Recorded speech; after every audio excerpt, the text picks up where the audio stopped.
Okay, great. Nick Roush, Kentucky Sports Radio. I don't even know where to begin with you. Let's go with that Tennessee video. Speaking of alcohol. Yeah. I mean, that was just abysmal. So here's the thing, Mike. That wasn't even my that was my our good friend Stephen Peak. He wanted to bring that up because he had to live with you Neanderthals in Knoxville for so long. But his overall point is, I think, the correct one, and that's Tennessee is better than Kentucky. Just act like I'm not a Kentucky guy. Let's just say it's Johnny California is talking to you right now. And if you think that you are among the top programs in college football, you're not. You're in that tier below that's good on a given year, but you're not great. That's how it works. You won one national title back in '98. Since then, you've been to one conference championship game. Your record's like what, like 600, something like that? There's plenty of bad, plenty of good. The consistency hasn't been there. It's a notch below the elite of the elite. You're not Bama. You're not Georgia. But you know what? A good year, you can go to the playoff. And even with a volleyball player at quarterback. So you know what? Hats off to you guys. You did it. You did the playoff last year. Boy, I think the overall point that my man Peak wanted to make that I think is a great question for you guys, Heupel definitely bought himself some time with that playoff. But at what point are you going to want more? What point does it need to feel like 98 again? We make the playoffs, and he's ready to fire him. I was about to say, for a Kentucky guy, he sure knows a lot of Tennessee stats, doesn't he? Yeah, I love it. Well, I mean, he's tagged in a lot. A lot. But I will say though that the whole Nico thing, I was giggling. It was Kentucky's spring game, whatever you want to call it. It was a bullcrap waste of time. But I was in the press box, and it made me so happy. But then I got so mad because you all weren't mad enough. Like, I found it to be a masterclass with Heupel using his political capital that he had gained from all the success to be like, listen, we're not going to run our program that way. And I think it was kind of smart too, because what Nico showed you, he wasn't good enough to put the team on his back, because that was what was going to have to happen this year, right? Is Nico was going to have to do it all, and I just don't think he's capable of that. Let me ask you, so we'll switch gears back to your team. Come on. We were having fun. We don't need to talk about my team. But I do want to – the one thing that stands out to me is this is – Kentucky has been close. They've had years. Yes, they've been fringe, But I feel like this is the first year we're really not talking about a quarterback, even though Calzada not too long ago we were all talking about him. Is that a good thing that maybe people are shitting on Kentucky right now? Yes. Because it is funny that I mentioned the tiers. You have the top one, and then you have that second one where you're 8 to 10 win seasons. Kentucky was getting into that. They were getting into that conversation regularly, and now they're back down 3 or 4, right? And to your point, that I think that's where Mark Stoops is at his best. When there's doubters out there, when there's people who don't believe in him, and it used to just be people here around the SEC. Now it's within the own fan base who doesn't know if Stoops can get it done. And I'm here to tell you guys that there's not any sort of star player that I can single out like I did in the past, like, Dane Key, Will Levis, Wandale Robinson. Like, they don't have the star power, and that's what's going to hurt this team. But I do think they're going to get back to playing that Mark Stoops football, that physical, hard-nosed. We're not going to shoot ourselves in the foot all the time. And each week they're going to be hard out. So what does that look like against this difficult schedule? It's top 10 in the country, third or fourth toughest in the SEC. I don't know. I think I'd be an idiot if I was going to say, 7-8 wins. That's coming around the corner. But to your point, when you least expect it, some fans are just like, this is the end. We're going to end it now. He's not going to give them that sweet satisfaction. He's going to pull off a few upsets, and they're going to be in that 5-6 win territory. And that's when Kentucky started to slide a little bit. That's when it happened, when they got away from that. Yes. And they got a little bit of a country club mentality, I think. They wanted to do different things on offense. If he's going to go down, I think he's got to go down his way that he knows has worked in Lexington. So I'm starting to see why they're saying he's so motivated. It's happening. You're going to see that motivation all over his face on Thursday. But part of it is they went out and he was doing the same, but in a little bit different way, right? Kentucky early on had a lot of success in the portal, getting guys at power programs that either underperformed or in the wrong role. Wan'Dale Robinson, they were playing a running back in Nebraska. Scott Frost, what an idiot, right? Will Levis was kind of a cast-off at Penn State, had a lot of success at Kentucky, but that formula wasn't working as well. So you know what? We're going to go get all conference players from a lower level. We've seen it. We know they're good. There's tape of them winning at Auburn with their left tackle, Shiaz Pete. Alex Wolfschlager's their right tackle, who has been an all-conference player in the MAC for a couple of years, played at A&M a year ago, performed well. So that, I think, is smart, to take a little bit of a different approach to the portal to plug all your holes. And I really like what they did in the trenches on both sides, but there is a big glaring problem here. Because I like Calzada a lot. I don't know who he's going to throw it to. That's the real issue at hand. Were you? I don't want to say glad because nobody's glad, but was it cancer in the locker room? I mean, I've heard that there was a little bit of a rift that happened in that locker room last year. And some of it was mismanagement of NIL. You know, you pay the wrong players, right? That happens sometimes, and then when things go wrong, people start pointing fingers. And so the roster reset needed to happen. They needed to clean house. They got, I lost track of count, but at one point it was only 40% of their roster from last year was still around, and a lot of those guys weren't even playing, right? They were the redshirt freshmen who you're kind of hoping to build things around. But what I do like about getting those cast-offs from the G5 level, this is basically their NFL trial, right? They have one season to go prove themselves. Go do it. And the other thing, too, is they're older, right? Like some of these other guys, they're 19-year-old sophomores, maybe, who they had a good freshman year, so now they're the cock of the walk. Well, no. You're getting some old guys who are all business. This dude, they got this guy from Arkansas, Josh Braun. He was all SEC there as a guard 2 years ago. This dude is about to get his second degree, and then he's going to seminary school afterwards. He's married, like he is a grown ass man. So I think those guys will be able to identify with Stoops where he wants this blue collar, Youngstown hard nosed approach in a way that, like you said earlier, Mike, some of that. They took a risk and got away from what made them good, and it was a bad one. It was a bad poker hand, and they lost all their chips. Well, speaking of clearing house, I got to ask, Vince going to Louisville. Oh, what was that all about? So that was of all of the black eyes of the offseason, that was the biggest PR hit you could have because everybody loved Vince. Like he is. If in my lifetime, I can't name many assistant coaches. Period. So basketball, football, whatever. He might have been the most popular assistant coach at Kentucky in 3 decades. But you kind of look around and you say, well, his tight ends never really got any better. And you're taking 15, 20 players. You're taking 15 guys from Ohio. Well, what if only 5 of them end up working out, right? The big question you had to that I find myself asking is how much of that locker room situation was he helping or hurting? Because for a long time, he was helping, right?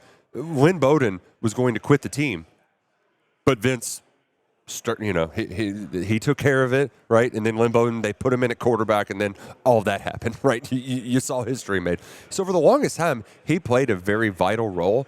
But as we get into NIL and revenue sharing, how important is that guy as your recruiter? And for him personally, I think some of it is looking around at, all right, if I got to get out, how can I get out? I'm $1 million recruiter. There aren't many places that are paying $1 million recruiters. And so Louisville made sense because he could still do his recruiting stuff in Ohio, and it's with the rival. The funniest part of it all is he's still trying to play nice with Kentucky fans, and it's just like, Vince, you dumped us for our other ex. Like, you can't. What is going on here? Well, you can't be doing that. It was an off the record conversation. So I'll just say that there are some people in the locker room who definitely have a reason to really, really want to beat Louisville now. We'll say that. If they did it before, they definitely do now. Yeah. There was a lot of cope in there. Tight ends suck, Ohio. A lot of cope. And the thing is, like, I like Vince. He's a great guy. This was a good jumping off point for him. But a lot of it ultimately boiled down to him and Stoops. Their just relationship was it was over. I mean, if it wasn't all the way over, it was getting there. It's different when you've known somebody since you were a kid. But I always likened it to my next door neighbor in high school. Right? He moved in middle school. We were best friends. We went everywhere for a while. But eventually, you kind of got to do your own thing, right? You don't always want to be seen with the other guy. In this case, Vince thought that Mark wasn't giving him enough credit. Mark thought Vince was getting too much credit. And it just bubbled and boiled over to the point where I don't even think they were talking. And so eventually, this move felt inevitable. And so, I like it because it just adds more fire to everything. And the funniest part of it all is when Vince left, they had one commitment. And then, 2 weeks later, they got 15. And then now they got a quarterback who's the highest ranked quarterback they've had committed in a very, very long time. Hey, well, speaking of credit, I got to give credit to Kentucky Sports Radio. You guys were the ones that broke the news of this SEC series on Netflix. Now they gave us a little preview viewing last night. What was your reaction now that you've seen kind of some of the final product? Shane, I just can't believe we get to talk to a rock star, Netflix star. I know, right? Look at that. Well, Netflix we get star. in an elevator. She goes, "Didn't we just see you on TV?" I was like, "Oh God." I know it's going to go We'll to never get that his head head's through going to there. be bigger than yours before too long. I got to say, I'm usually out on stuff like that. I don't like contemporary sports documentaries. I saw the South Carolina LSU game last year. It was awesome. I don't need to go see it again. But this is good. And it's coming out at the perfect time. Like, give us some football in August before. Yeah. Because Hard Knocks, I don't know about y'all. Hard Knocks it doesn't do it for me like it used to. Maybe the first episode. I don't know what happened. I think it was after Gruden. I stopped. It was just something about it. I fell out of love with it. Not the same. It's great because it reminds me of that buzz, that Last Chance You gave us. Yeah. Remember? And that buzz wore off quickly. This one won't wear off as quickly. And the part of it, too, that to see even just the preview shots of them storming the field for Vandy, Alabama, you're just like, oh, God. And it's seeing even other teams have those big wins and those big moments where the stakes are high and everybody's cussing each other on the sidelines. Like, It brings you back to the moments where you got to experience them. And you know what? I haven't got to experience a lot of them as a Kentucky fan lately. But I tell you what, in Oxford last year, my shit did not stink. I had them college drunks. They were ready to punch me in the face because I was just, oh man, I tell you what. There is no drug better than winning on the road in the SEC. That is just hook me up to an IV. Give me that. Well, speaking of winning on the road in the SEC, one thing I was sitting behind Nick at that screening, and South Carolina famously went into Kentucky, big win, and that turned both seasons one in the wrong direction. Mm-hmm. But everything Shane Beamer said, his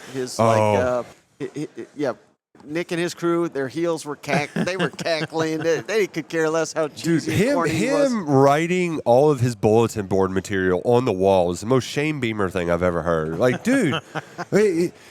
These coaches, they're all thin-skinned millionaires, but he really takes it to another level. And the attaboys, I can't, I can't do it with him, right? I can't do it with him. But I have to give him credit. The dude is coaching some ball, Mr. November. I mean, and for him, I was thinking about it, guys. The last time we were in Atlanta, it was the Sunglass Gate. That's when that happened. And you've seen the direction each program has taken since then. And a lot of it is because Beamer is able to get everybody on the same page and to go block a kick, right? And to have your backup quarterback come in and get you in position to win a football game. And that's what Kentucky's got to get back to, is just getting everybody on that same page. Well, you mentioned storming field. I remember firing off a tweet during the Pruitt days saying, I miss storming the fields. Obviously, my fat ass ain't getting out there, but I enjoyed watching the young kids get out there, pull down the goal. But when you just can't bottle that up. No, and that's for as much as I hate it, and I got to do it every other year, and maybe that'll change when the schedule changes. But God, the day that Kentucky goes down to Neyland Stadium and I get to be there on the field after they win that game. Oh God, there's gonna be nothing like it. The time though that really when Kentucky snapped the streak at Florida, I was there for that one, and the press box there is outdoor. You're undercover, but you're outdoor, and I was sore the next day because my body was so tense. Like, oh my God, are they going to do this? Are they going to do this? That's what Mark Stoops has given Kentucky fans like me. He's given us some unforgettable moments, and that's why we're in such a tough spot, because you're like, Mark, why are you doing this to us? You gave us so much. Don't ruin all of that goodwill. And part of that is because he's been so bad at home. And I hate that I don't have the stat memorized for y'all, but I think it was the last power conference home win they had was against Florida when Ray Davis ran for 225 yards back in 2023. Yeah. I want to say it's 10 or 11 straight. Dude, you're paying that much money to have season tickets to go to these games. You got to win some home games. And the hard part is let's read them here. Toledo, Ole Miss. Ole Miss. That's a big one. Yeah. And I picked Kentucky to beat Ole Miss last year. I'm picking Kentucky to beat Ole Miss this year. It's Austin Simmons' first start on the road. They're retooling a lot there. And that game, Stoops has played Ole Miss, I want to say 4 times, and none of them have been decided by more than 3 points. It's always a close game between those two teams. If Kentucky's going to be the team that I think they can be, it's not a great team. They're beating Ole Miss. And here's the other one for you guys. I'm not going to do it because I can't do this to myself. Tennessee, Kentucky's going to go down to the wire. Y'all are going to be sweating in the fourth quarter. He's cleaned it up. I've heard other takes of his this offseason. He's guaranteed a Kentucky win in that one. No, see, that's the thing is I can't go get all the way there because I know how that story ends. I mean, the one that really got me was Daniel Petulli tackling Bowden right there. It's like, oh, Bowden was going to do it. There's so close. But there's plenty more. Eric Ainge, that overtime, that's what made me hate Tennessee. I had to sit next to your stupid band and hear you go, woo, woo, and then to blow that in overtime. But the thing, like just from an X's and O's matchup, how's Tennessee going to win the games this year? Play defense, run the football, right? They are one of the teams that is willing to get in a rock fight with Kentucky, just like Georgia was a year ago. And Georgia, they should have lost that game. You want to talk about all-time bad calls, overturning that pick six? I mean, Kentucky should have beat the number 1 team in the country last year, but I digress. Back to the original point. Tennessee is going to be a team that's going to Kentucky can get them to play in the mud. So I think that one's going to be a close one that will they're going to He's struggling just to get it out. Because they're going to get my hopes up. It's going to be the fourth quarter, and I'm going to believe that they're going to do it. And then I'm going to get on YouTube after the game, and I'm going to, it happened again. Vol and Angel and old Bobbert McVall is going to be all up in my mentions. Just that bookmark, I get tagged in probably a million times a year. I've got it saved because I don't know when I'm going to use it, but it's coming. The best story I heard about that clip too, which feel free to play on this video if you want to. But the best part was the guy who shoots our videos for us. He was just meeting somebody. He said he was a Tennessee fan. He was a Kentucky fan. He's like, you know what? I just love Kentucky fans because y'all are crazy as hell. Let me show you something. And he pulls out that clip. It's like, this is the guy who shot it, and you're showing him the clip. That thing's never going to die until Kentucky goes and takes down the Vols at Neyland. That's going to be a great day. Well, I think you jumped ahead because our whole week's coverage brought to you by MyBookie, they're our presenting sponsor. So we're asking everybody for their MyBookie bold take of the college football season. Could be Kentucky, could be anything SEC. Ooh, okay. You've given us a couple. You got another one? Here's one that will perk your ears up. Sophomore slump for DJ Lagway. It's happening. Just for the whole team because, Jaden Ball, they have a lot of guys who showed some great promise at the end of the year. But here's the thing, guys. A lot of that can be, we won the bowl game. Dude, come on. That's false momentum. And I know they won some big games, but Jackson Dart just completely melted down in that he was just seeing ghosts out there.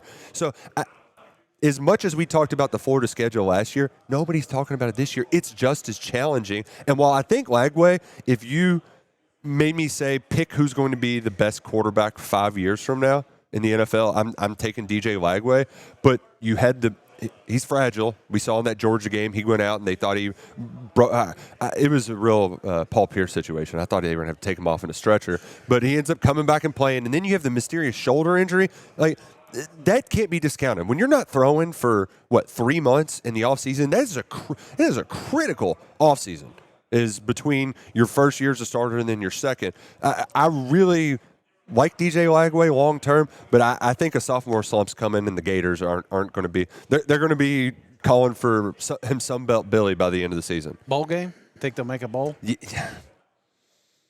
I mean, they're 6.5. I think it's the win total Vegas has got them at. They're 6-6 team. 6-6. They're 6-6. Florida Gators 6-6. Man, he's thrown Florida, Tennessee, South. Keep going. The only one he didn't throw under the bus is Missouri. Yeah, I hadn't done that because they're not really relevant, you know. Oh, you got a weak schedule. I got to say, though, the fact that they can have 3 straight 10-win seasons, and it will be the most blasé, just, you know, I mean, that schedule is so weak. And my thing, too, is, like, Prabula he kind of looks like a carbon copy of Brady Cook with his ability to use his legs. And I know they've recruited well. They still will recruit from Kentucky at the 11th hour. Marquise Davis, really talented freshman. And damn it, I really wanted that running back too in Ahmad Hardy. So they're going to be just fine because they can run the ball with Hardy and Prabula doing all that stuff. But they're not going to be anything that just really wows you. So I don't have I don't have to get the bus up to back it over drink. You know. Just fine. They're just going to be fine. Before you go, Dick, tell our audience, I don't know if they want to, but how to follow you and how to find your work. Just come on. We got more great takes, Roush KSR and KentuckySportsRadio.com. Plenty of content. We're burning, turning, and churning. Even if you want to hate watch, please. We will take the views just the same. I don't think there's anyone that reaches out to me more after a Feinbaum appearance than Nick Roush in his reactions to them. Oh, yeah. Well, oh, man. I love some of the. Oh, gosh. He's playing it now.